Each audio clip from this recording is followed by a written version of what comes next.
Naturalismo século XIX.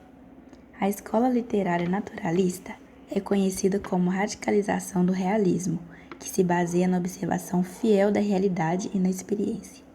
O mulato causou grande escândalo na sociedade maranhense, não só pela crua linguagem naturalista, mas, sobretudo, pelo assunto de que se tratava, o preconceito racial. A obra teve grande sucesso e foi bem recebida na corte, e tomando como marco inicial no naturalismo no Brasil.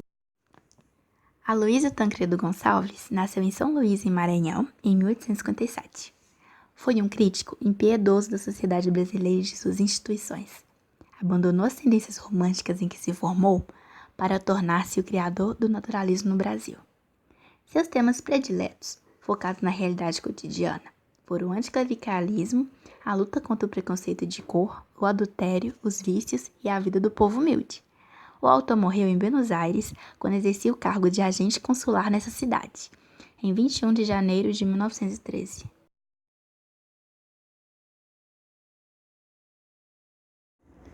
Contexto histórico. A sociedade brasileira naquela época estava passando por grandes transformações, como a intensificação da campanha absolutista, os preconceitos raciais, o clero corrupto, uma casta privilegiada, comerciantes gananciosos e, além de tudo, empregados corruptos.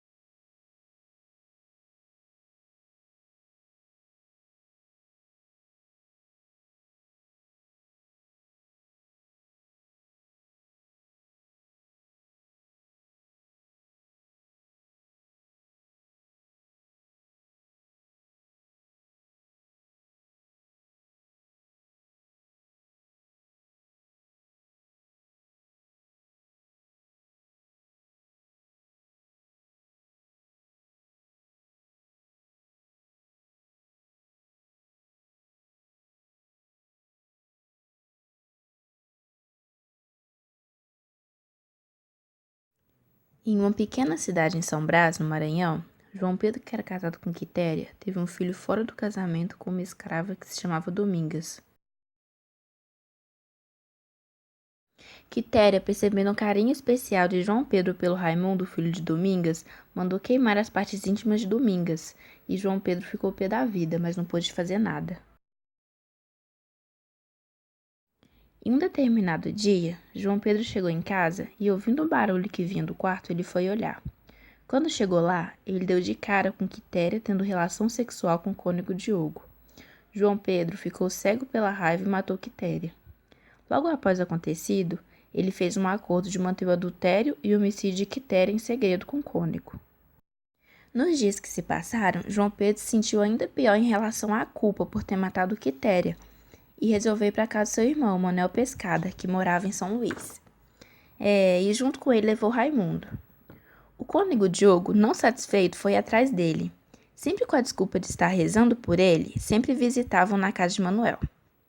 Mas, no fundo, ele estava sempre querendo ver o João Pedro morto. Quando João Pedro conseguiu melhorar, ele resolveu voltar para São Brás. Só que no caminho, ele acabou levando um tiro e morrendo na hora. Manuel Pescada, que havia ficado com Raimundo, mandou o menino para a Europa poder completar seus estudos, mas nunca lhe contou quem era sua mãe. Passando-se os anos, Raimundo já era um homem formado e já havia viajado vários cantos do mundo. Então, resolveu voltar para São Luís para visitar sua família. Mas, no fundo, o objetivo principal dele era saber a sua procedência.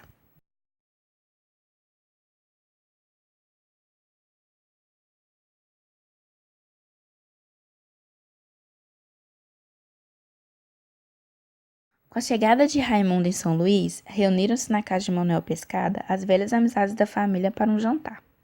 Ana Rosa, prima de Raimundo, resolveu mostrar seu talento e tocar piano. Só que Raimundo foi o único que não deu muita bola. E com isso ele deixou Ana Rosa um pouco decepcionada, no que acabou fazendo ela se apaixonar por ele.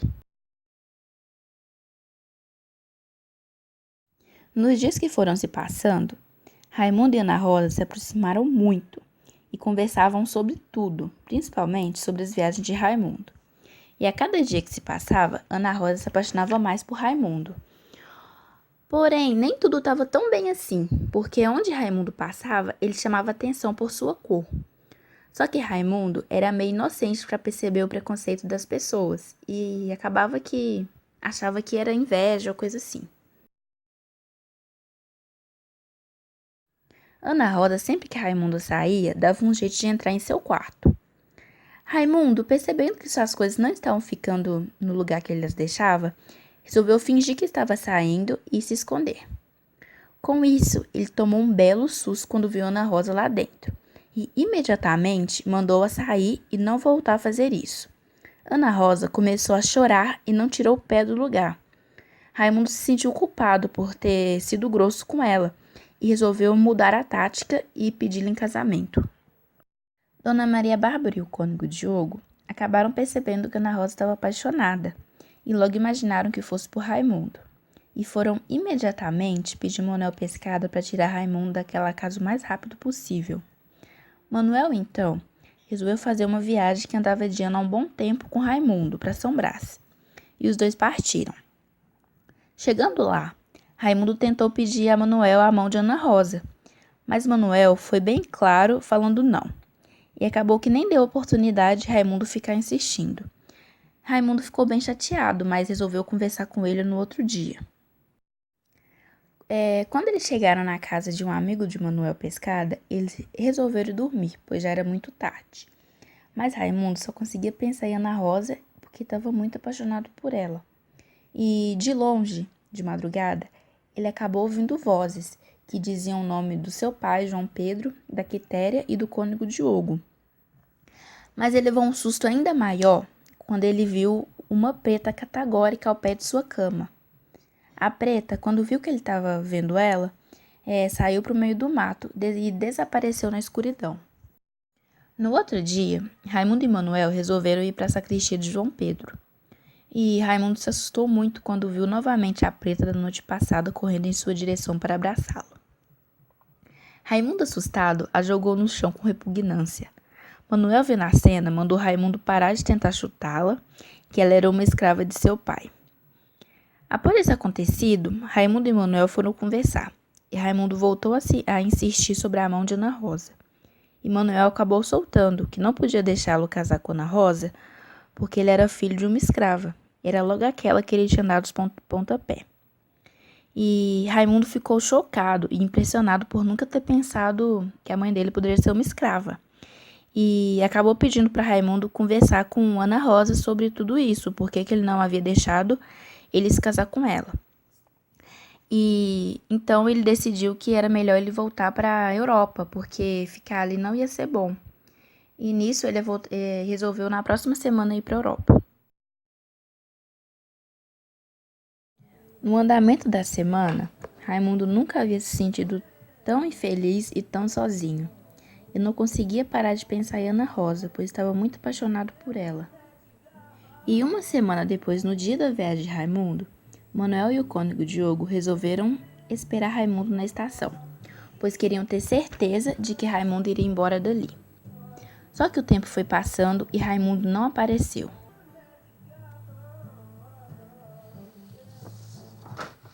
Horas antes disso, Raimundo resolveu entregar uma carta a Ana Rosa, explicando tudo para ela. Só que quando ele chegou lá, Ana Rosa acabou insistindo tanto, mas tanto, que conseguiu fazer ele ficar. E eles acabaram bolando um plano de Raimundo se esconder e esperar a poeira baixar. E quando a poeira baixasse, eles iriam sair dali, iriam fugir.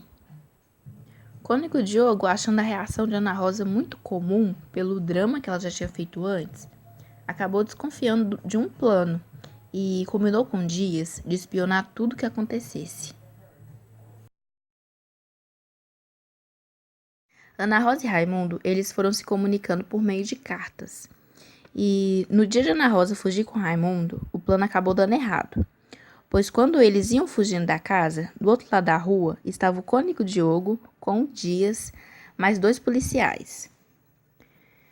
O Dias havia descoberto o plano deles, e o cônego disse que isso deveria ser resolvido em família. e mandou os policiais saírem. E assim, eles entraram dentro da casa. Todos da casa acabaram acordando e ficaram muito assustados com o que estava acontecendo. E horas depois, eles conversando, tentando resolver, Raimundo continuou tentando insistir para conseguir a mão de Ana Rosa. Mas nada que ele falava dava certo. Até que Ana Rosa falou que ela estava grávida de Raimundo e quase matou todos do coração. O Manuel Pescada quase caiu para trás, a Dona Maria Bárbara também quase deu um infarto. E então eles resolveram que era melhor eles resolverem isso no outro dia, pois já estava muito tarde. Raimundo voltou para casa onde ele estava mais infeliz do que nunca. E o cônego Diogo mais o Dias, eles foram embora conversando. E o cônego Diogo acabou jogando a ideia de matar Raimundo, pois se matasse Raimundo, o Dias ia poder ficar com a Ana Rosa sem ninguém lhe atrapalhar. Demorou muito pro Dias aceitar essa proposta, mas uma hora ele aceitou. E quando Raimundo ia para casa onde ele estava, o Dias lhe deu um tiro no peito, no que fez Raimundo morrer na hora. No outro dia, o dia já amanheceu nublado e Ana Rosa ficou na janela olhando. Quando ela se depara com pessoas trazendo numa rede um corpo todo ensanguentado. Ela fica lívida, começa a tremer, tem convulsões e ela reconhece que é o Raimundo. E nisso ela fica muito mal e acaba que ela cai de costas e com isso ela começa a sair sangue debaixo da saia dela. No dia seguinte, por todas as ruas de São Luís do Maranhão, todos só sabiam falar da morte do Raimundo. E contava-se de 1000 modos, inventavam lendas, improvisavam até romance. O cadáver foi recolhido pela Santa Casa de Misericórdia. Procedeu um corpo de delito, verificou-se se o paciente morreu de tiro de bala, mas a polícia não descobriu o assassino. Passando-se anos, muita coisa havia mudado. Manuel Pescado e Dona Maria Bárbara já haviam falecido. E Ana Rosa havia se casado com Dias há 4 anos. Ana Rosa engordou um pouco, mas continuava boa, bem torneada, com a pele limpa e a carne esperta. E é assim que acaba a história, com Ana Rosa com 3 filhos de Dias e cuidando muito bem do seu marido.